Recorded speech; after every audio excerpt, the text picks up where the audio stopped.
I barely made it through the door before Mallory's voice sliced through the warmth of the house. "You brought that store-bought pie again," she muttered loud enough for her husband to hear, but quiet enough to make it seem casual. I held it in both hands, still warm, even if the foil tray didn't look impressive. I'd made it that morning, crust from scratch, filling, spice just right. But none of that mattered. Her in-laws laughed. "She's consistent," her mother-in-law added with a wink. Mallory shot me a tight smile and waved me toward the far end of the dining room. "Kids' table," she said. "Sorry, we're packed this year." The seat wasn't even set. No napkin, no plate. Just a spot beside her youngest, who didn't recognize me and asked if I was the babysitter. I didn't say anything at first. I just placed the pie on the counter and tried not to crumble. Then I heard it, Mallory's voice, low and exasperated, floating in from the kitchen. "She doesn't really need to be here," she whispered. "But she insists. Every year." That was it. I straightened my back. My palms still smelled faintly of cinnamon. I turned, walked into the dining room and said clearly, "Well, the trust fund's at $140 million now. Hope that's enough for dessert." It was like cutting the music mid-song. One fork hit the floor. Garrett's eyes widened. Mallory's face went still, as if she'd forgotten how to blink. I looked down the table. The in-laws stared. The kids stopped fidgeting. I didn't smile. I didn't blink either.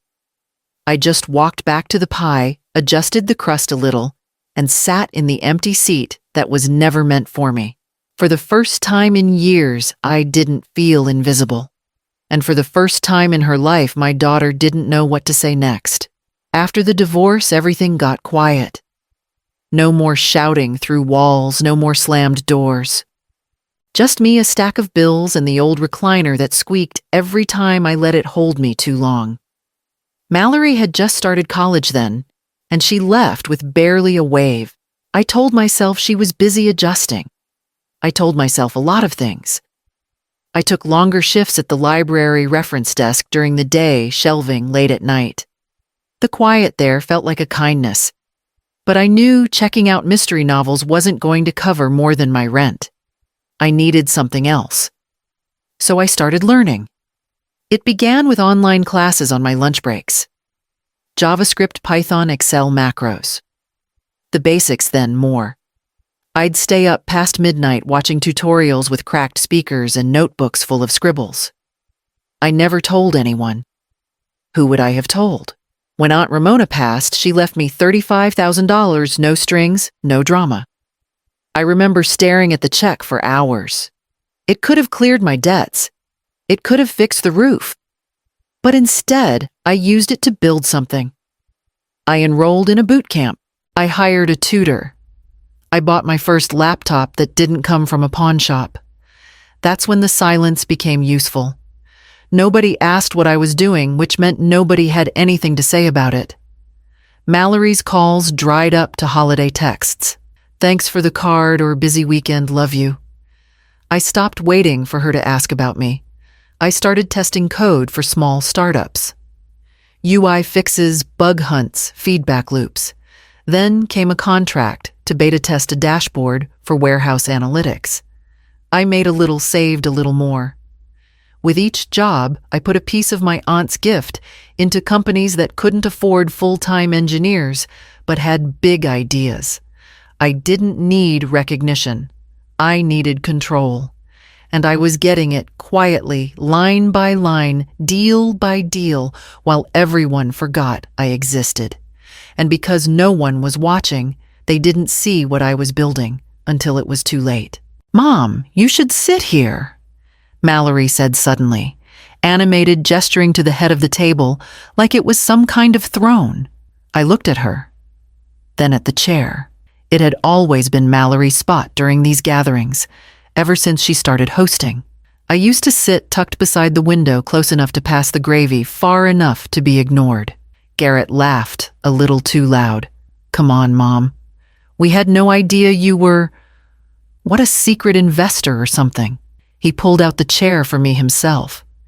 You never said anything. I settled in, slowly resting my hands in my lap. You never asked, I said. There was a beat of silence, followed by nervous laughter. Mallory filled her wine glass higher than usual. Well, she chirped, voice as brittle as dry leaves looks like.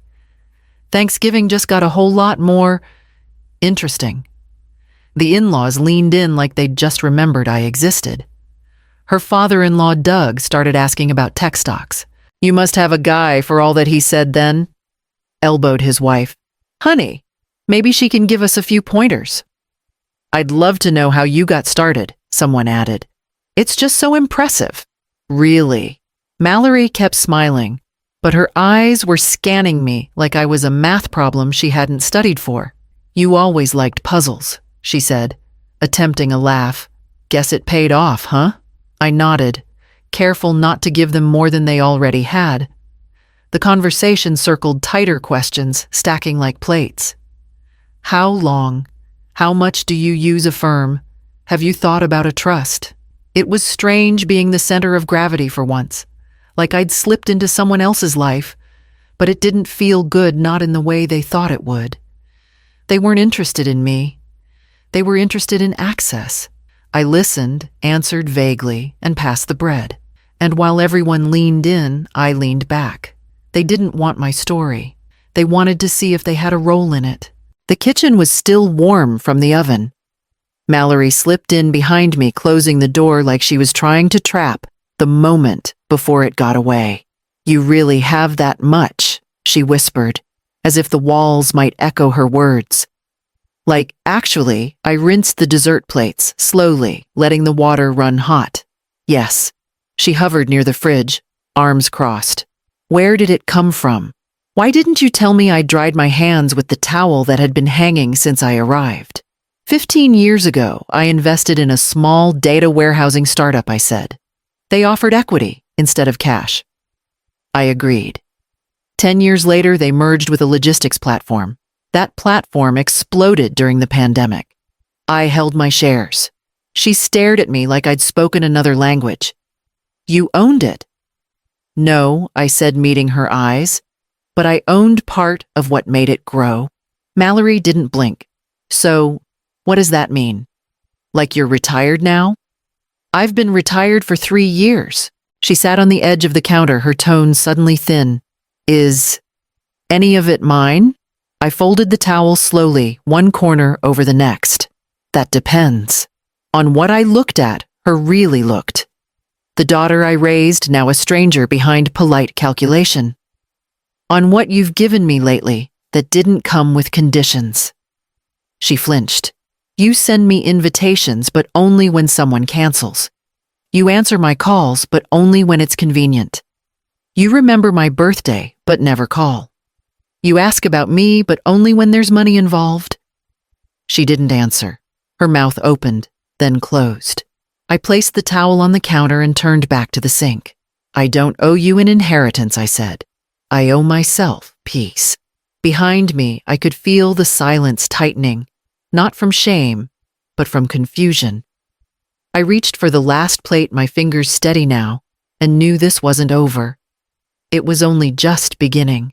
By Friday morning, I had 3 messages from Mallory. The first came at 8:07 a.m. Hey, Mom, I was thinking maybe we could do lunch next week, just you and me. My treat. The second followed before noon. The kids want to see you. You should come by maybe Sunday. They miss their grandma. The third, late evening. Also, if you ever need help managing things, you know, accounts or tax stuff. Garrett's really good with that. Just offering. I stared at the screen for a long time. This was the same daughter who forgot my birthday last year. The same one who sent a text 2 days late saying she'd been swamped and would make it up to me soon. And now she wanted to do lunch show off the grandkids and manage my portfolio. I didn't respond. Instead, I called my attorney the next day. I just want to review the trust language again, I said. No changes, I added quickly. Just clarity. We went through it line by line. The terms, the contingencies, the names, I made a few notes in pencil and hung up the call feeling steadier than I had in weeks. Then I logged into the foundation portal and made a donation anonymous, as always. Enough to keep the local food bank stocked through winter. 1,000 families would eat. No one would know my name, no thank yous, no dinner invitations, just shelves filled and stomachs quieted. I closed the laptop and sat with my tea until it went cold. The phone buzzed once. Then again, I didn't check it. It's a strange kind of ache realizing you'd rather feed strangers than spend another evening pretending your daughter wants you for anything but what you own. But I knew what love felt like. I'd known it once, and I knew this wasn't it. So when the knock came Sunday afternoon and little voices echoed in the hall, I waited 5 full seconds before opening the door. They arrived just after 3. Mallory holding a pie she claimed the kids helped make. The older one, Emma, looked taller than I remembered. The younger Caleb clutched a tablet and barely looked up until his mother told him to. "Say hi to Grandma," she urged too brightly. "Hi, Grandma," they echoed, then glanced around the living room like it was a dentist's office. Mallory settled them on the couch with a tray of snacks I'd prepared. She gave me that tight, expectant smile again, like she was waiting for applause. For the first time in years, they sat with me longer than 5 minutes. But the conversation didn't feel like it came from them. "Mom said you traveled a lot," Emma said, her voice rising at the end, like a question. "Did you go to Paris?" I smiled. "No, sweetheart. I went to Des Moines last month. Business meeting." Caleb looked up from his tablet. "Is that in France?" Mallory laughed too hard. "They don't really understand geography yet." I nodded and passed them more apple slices. The pie sat untouched. That's when Garrett walked in, holding a bottle of red like it was an invitation. "Thought we'd toast," he said. "Actually, I've been meaning to ask. Mallory told me you're really savvy with business. We're launching something soon, solar panels, home kits tax incentivized. Could be huge." He poured without waiting for my answer. "If you're open to diversifying, we'd love to bring you in early. Even just a seed round." Mallory looked away, suddenly busy with the napkins. I stood and excused myself. Said I needed to check the roast that didn't exist. My hands trembled a little, not from age, not from nerves. Just that slow, quiet ache of watching something precious warp into something strategic. In the hallway, I leaned against the wall and closed my eyes. Not because I was overwhelmed, but because I wasn't surprised. When I walked back in, the kids were gone from the couch. Caleb had wandered into the den. Emma was poking at a snow globe on the shelf, and Mallory was already clearing space on the coffee table for her pitch deck. It rained the whole weekend. The kind of soft, persistent rain that made everything feel slower, heavier. I made tea I didn't finish and wandered into the attic, unsure what I was looking for. The boxes were still where I'd left them, labeled, and my handwriting faded but neat. Mallory, 2004. College. Winter break. I lifted the lid and felt dust bloom around me. Inside were birthday cards I never sent, postcards I bought, and never filled out letters I wrote late at night and folded carefully, but never got the courage to mail. I sat on the floor, legs stiff, and began to read them one by one. The first was dated 2 weeks into her first semester. "Hi, sweetheart. I hope orientation went well. The house feels quiet without you. I made your favorite soup tonight. It didn't taste the same." The next one, around midterms, I saw your old scarf hanging by the coat rack and didn't move it. Silly, I know, but it feels like a piece of you. Then one from the holidays, never answered. "I miss you. I hope you're happy. I hope you think of me sometimes." I read that line aloud. My voice didn't crack. I think it should have, but it didn't. It just echoed softly against the beams. I folded each letter slowly, lined them up by size, tied them with string. My hands moved on their own, like I was packing away a fragile object I'd grown used to living beside. In the back of the trunk was a small wooden box, hinges rusted velvet inside, worn smooth. I placed the bundle inside and tucked in a single note written on plain paper. This is what silence costs. Then I closed the lid and turned the key. It clicked too easily, like it had always meant to hold those words. I carried the box downstairs and slid it onto the top shelf of my closet behind the sweaters I no longer wore. By Sunday evening, the rain had stopped, and Mallory had texted again. The brunch was at a place with brick walls and overpriced eggs, the kind of spot where people order oat milk and stage affection, like theater. Mallory greeted me with a cheek kiss and a compliment about my earrings, which she used to say looked old ladyish. Her friends were already seated, 3 women in blazers, all smiles, all effort. They made space for me like I was a guest speaker, not her mother. "You look so youthful," one said as I sat down. "Seriously, what's your secret?" "Clear boundaries," I replied, sipping water. Laughter a little forced. They asked questions about markets funds, long-term planning. One leaned in and whispered, "We've been talking about legacy trusts. Mallory said you might have insights." Mallory gave a modest shrug, like this all amused her. "She's low-key brilliant," she added, tapping her mimosa with mine.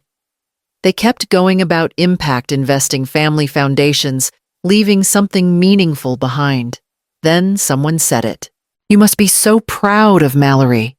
She's such a connector, brings people together." I looked up from my plate. My fork paused midair. "Pride," I said, "slowly comes from knowing who someone really is, not just who they pretend to be in public." The silence after that was thick. No one met my eyes. Mallory's smile faltered. She reached for her glass and chuckled lightly. "Okay, wow, Mom. We're just catching up." I folded my napkin calmly. "I'll cover the check," I said, standing. "Mom, you don't have to," she started. "I know," I said. The waiter approached, unsure of the mood, and I handed him my card before anyone else could speak. I didn't storm out. I didn't raise my voice. I just left with my dignity intact and their confusion hanging behind me like perfume that wouldn't settle. Outside, the air was crisp and still. I walked 3 blocks before I looked at my phone again. 2 missed calls. 1 text. "Mallory, can we talk? I didn't mean for it to go like that."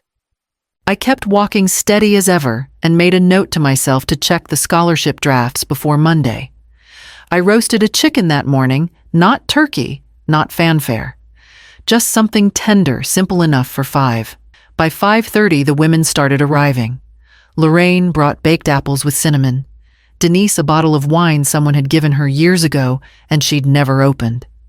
Gail made rolls from scratch, and Nora sharp-tongued. Nora brought a card game none of us knew how to play, but tried anyway. We weren't family, not by blood. But we passed dishes like we'd known each other longer than we had. We laughed too hard at stories that wouldn't be funny to anyone else. We talked about knees that didn't bend right, husbands we missed or didn't, and the relief of no longer waiting for certain people to call. I told them about Des Moines, about the code I used to test between library shifts, about how I still couldn't bring myself to buy a new sofa. They listened without a trace of calculation. After they left, I washed the dishes slowly, letting my hands move through the warm water without rushing. Then I sat down at the desk in the corner of the den and opened my notebook. The scholarship fund would launch quietly starting spring semester. It would cover tuition, laptops, and housing stipends for women over 50 who wanted a second chance at something more than surviving. I signed the transfer paperwork that night. Another $1 million set aside. No press release. Then I opened the folder labeled Estate. The trust remained in place, stable, solid. But I added a clause Mallory's share would now depend on proof of care, not just relation. Kindness would matter more than DNA. There were other names added too. The women at my table tonight. The single mother I'd met at the food bank. A niece I hadn't seen in years but who still sent birthday cards with real handwriting. Legacy, I'd decided, wasn't about preserving a name. It was about choosing who remembered you when you were quiet, and who showed up with an empty plate and clean hands, not expecting anything but the seat they were offered. The letter arrived 2 days after the fund announcement, wrapped in a pale blue envelope with a familiar curve to the handwriting. Thicker than usual. A longer message, perhaps. I sat in the garden with it in my lap, the afternoon light casting soft shadows across the stones. The tea beside me had gone lukewarm. I turned the envelope over twice. My name was written carefully. No mom, no return address. Just Celia, in her deliberate, rounded script. It could be an apology, or it could be another pitch. One more explanation, one more promise to do better, to stay close, to make room. I didn't open it. Instead, I folded the envelope and placed it under the saucer. Let the weight of the cup hold it still. The wind stirred the ivy along the fence. A hawk circled above, wings wide and sure, tracing quiet loops through the sky like it had nowhere to be and nothing to prove. I watched it for a long time. I didn't feel angry. I didn't feel victorious either. What settled in my chest wasn't sharp or loud. It wasn't a declaration or an answer. It was just space. Space where disappointment used to live. Space I'd carved out myself, one firm line at a time, until there was finally enough room to breathe. The phone buzzed on the table beside me. I didn't move. It could wait. She could wait. Not out of spite. I wasn't punishing anyone. I simply didn't need the performance anymore. The attention. The validation. I didn't need to be visible in someone else's version of love. I already was. To myself. To the women at my table, to the legacy I had chosen, reshaped and protected.